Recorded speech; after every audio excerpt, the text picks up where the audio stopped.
Good morning, students. Today we discuss the class 8th is topic properties of plastic और एक हम करेंगे plastic and environments कि what is the effect of the plastic on the environment, ये भी करेंगे भाई। तो देखिए one by one we will discuss the some important properties of plastic. इससे पहले भी हम लोग कुछ प्रॉपर्टीज कर चुके हैं, लेकिन सम प्रॉपर्टीज आर रिमेनिंग, तो वी विल डिस्कस अगेन। तो प्रॉपर्टी नंबर फर्स्ट अभी poor connector of electricity. Plastic की इंपॉर्टेंट प्रॉपर्टी है अभी कि जो प्लास्टिक होता है it is the poor conductor of electricity, कि इसमें से जो करंट होता है अभी पास नहीं होता है। यानी कि अब इसीलिए देखो plastic is use to make the electrical appliance. जैसे जो बटन हमारे यानी कि ये button we can easily touch, तो we don't get any shock. जैसे जो भी हमारे इलेक्ट्रिक वायर होते हैं यानी कि they are made up of plastic. Switch वगैरह जो होते हैं हमारे mostly made up of plastic, because plastic is a poor connector of electricity. और सेकंड पॉइंट यहाँ पे है अभी प्लास्टिक इज नॉन रेजिस्टिव। अब इसका मीनिंग क्या होता है कि जो प्लास्टिक होता है अभी इट इज नॉन रेजिस्टिव, किसी से रिएक्शन नहीं करते यानी कि। तो what is the meaning of resistive? There is no reaction with the acid base और एयर, और कह लो विद द वाटर या मॉइस्चर। तो प्लास्टिक में ऐसा गुण होता है भी एसिड से, बेस से, एयर से और वाटर से रिएक्शन नहीं करता भी। It means it is non corrosive और non resistive in nature. So it is use to store the many acidic things like pickle. जो हमारे घरों में पिकल यूज होता है that is acidic in nature. Same like जैसे जो curd मान लीजिए, जो दही होती है it is acidic in nature. और यानी कि जो भी हमारे पास में बहुत सारी चीज़ें होती हैं यानी कि जो एसिडिक होती है, खट्टी मीठी होती है, we can easily store in the plastic container because plastic is non resistive in nature. अब इसलिए देखिए आप जो बहुत सारे जो केमिकल्स होते हैं, जैसे बोटल्स हमारे पास में फिनाइल की, तो it is a chemical we easily store in the plastic bottles, क्योंकि जो प्लास्टिक अभी कैसा होता है अभी नॉन रेजिस्टिव होता है। प्रॉपर्टी नंबर थर्ड देखिए आप, plastic is light in weight. Weight में क्या होता है? बिल्कुल हल्का होता है, स्ट्रॉन्ग, बहुत स्ट्रॉन्ग होता है, एंड ड्यूरेबल इन नेचर। तो plastic is light in weight and strong in nature and highly durable. और what is the meaning of durable? इसका जो लाइफ स्पेन होता है अभी, लाइफ स्पेन यानी कि लंबे समय तक चलता है यानी कि। तो देखिए जैसे मान लीजिए हमारे पास में दो ग्लास है यहाँ पे, एक तो ये two glass is here, one is the glass made up of glass, और ये किससे बना? प्लास्टिक से। तो देखिए आप इजीली हैंडल कैसे कर पाएंगे भी प्लास्टिक ग्लास को, और इसको आसानी से उठा सकते हैं यानी कि आप लोग। लेकिन जो ग्लास वाला है यानी कि अगर ये गिर जाने से तो क्या हो जाएगा? ये ब्रेक हो जाएगा भी, और we can not easily handle it. मान लो कोई घर में बच्चा हमारे अगर इसको उठाना चाहें तो हमें काफ़ी डर लगता है।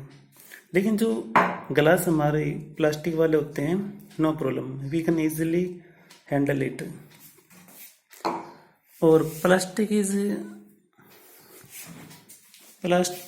की जो अगली प्रॉपर्टीज है अभी, that is what are the reaction of the plastic with the environment. ये करेंगे अब कि जो प्लास्टिक होता है इसका एनवायरनमेंट पे क्या क्या प्रभाव पड़ता है अभी।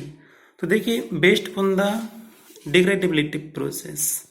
तो हमारे पास में जो चीज़ें होती है दो तरह की होती हैं, एक तो होता है बायोडिग्रेडेबल सब्सटेंसेस और सेकंड होता है भी नॉन बायोडिग्रेडेबल सब्सटेंसेस। तो what are the biodegradable substances? तो ये क्या होते हैं? देखो some substances which are easily decomposed by the microorganism in the environment, यानी कि ऐसी substances which is easily decomposed by microorganism in the environment, जिसको माइक्रोब जो होते हैं इनकी आसानी से तोड़ पाते हैं इन द एनवायरमेंट। जैसे एग्जाम्पल यहाँ पे इसका भी vegetable peels, food step, fruits peel, और पेपर, कॉटन क्लॉथेस और लेदर एटसेट्रा। यानी कि हमारे पास में जो पील ऑफ वेजिटेबल है, फ्रूट्स है, और बचा कुचा हमारा खाना होता है, पेपर होता है, कॉटन के कपड़े होते हैं हमारे, और लेदर होता है यानी कि जो चमड़ा होता है। These all are biodegradable in nature. जैसे आपस में कि फ्रूट्स मान लीजिए, लेमन है, इससे तो छिलका होता है, अगर ये मिट्टी में डाल दोगे आप लोग तो क्या हो जाएगा, यानी कि after some days we don't find it, क्योंकि ये आसानी से डिकम्पोज हो जाता है। अभी ऐसे देखिए आप, जैसे जो हमारे पास फ्रूट्स होते हैं लाइक बनाना, एप्पल वगैरह, इसके जो छिलके होते हैं easily get decompose by the micro organism in the nature. Same like paper होता है, पेपर भी यानी कि आसानी से मिट्टी के अंदर गल जाता है, तो इसलिए इनको बोलते हैं बायोडिग्रेडेबल मटेरियल या सब्सटेंसेस। अगला क्या भी, नॉन बायोडिग्रेडेबल सब्सटेंसेस, बिल्कुल इसके रिवर्स होता है, यानी कि the substances which is not easily decompose by the micro organism in the nature. अब इसके एग्जाम्पल है, जैसे प्लास्टिक है, ग्लास है, और मेटलिक पीस होते हैं, यानी कि they are non biodegradable in nature, यानी कि जो आसानी से माइक्रोब के द्वारा नेचर में डिकम्पोज नहीं होते।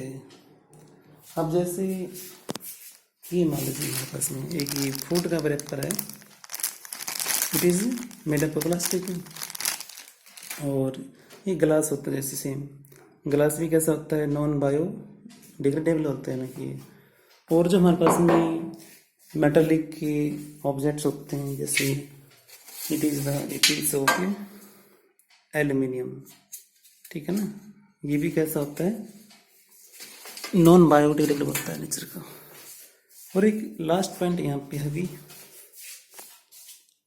On burning plastic produce poisonous gases.